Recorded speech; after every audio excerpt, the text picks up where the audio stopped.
नमस्कार दर्शक बंधु 1 जनवरी रो ट्रैफिक नियम रे किछिटा चेंजेस आसीछि एणिकी पछपटे बसुथिबा लोकन को मध्य हेलमेट बाध्यतामूलक।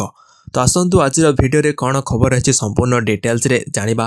तो वीडियोटी संपूर्ण रूपे देखंतु नहेले परे आपण प्रॉब्लम रे पड़ी परंती। जदि आपनक पाखरे बाइक अछि एवं बाइक चढौछंती ताहेले निहाते वीडियोटी आपनको संपूर्ण रूपे देखिबा आवश्यक।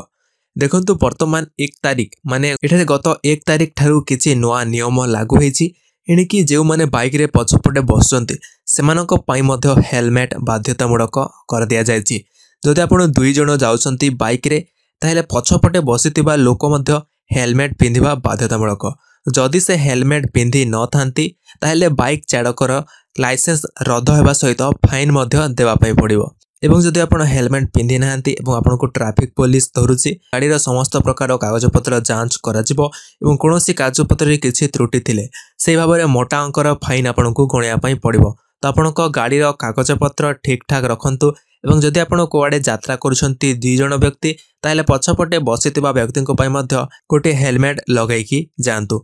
जदि आपण हेलमेट न लगांती ताहेले आपनको ट्रैफिक पुलिस धरि पारे एवं पछपटे बसितिबा व्यक्तिको मध्य हेलमेट न पिंधितिले आपनको फाइन देबा पई पड़िबो। पछपटे व्यक्तिको किछि जीव नाही तांको लाइसेंस जीव नाही जे चालक थिबे ताहार लाइसेंस जीवो। एवं जदि आपण अंडर एज रे ड्राइविंग करूछंती ताहेले मध्य आपनको मोटा अंकर फाइन गणा पई पड़िबो। तो बिना लाइसेंस से अंडर एज रे केबे मध्य ड्राइविंग करंतु नाही। एही नियमटी गत 1 तारिख ठारू सारा ओडिसा रे लागू हेबो।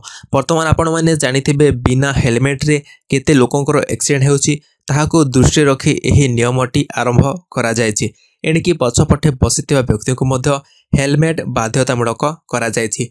तो गोटे बहुत बड़ इंपोर्टेंट इनफॉरमेशन आपनको देवार थिला। तो वीडियो माध्यम मु आपनको बतै देली। तो जदि आपनको वीडियो पसंद आसी गोटे लाइक निहाती करंतु वीडियो समस्त को सह शेयर करंतु समस्त एमती आ विषय रे जानि परिबे एवं चैनल को एपर्यंत सब्सक्राइब करि नथिले सब्सक्राइब करिकि बेल आइकन टी को प्रेस करि देबे। देखायबा गोटे वीडियो रे सेते लो पर्यंत विदाय दियंतु। जय जगन्नाथ।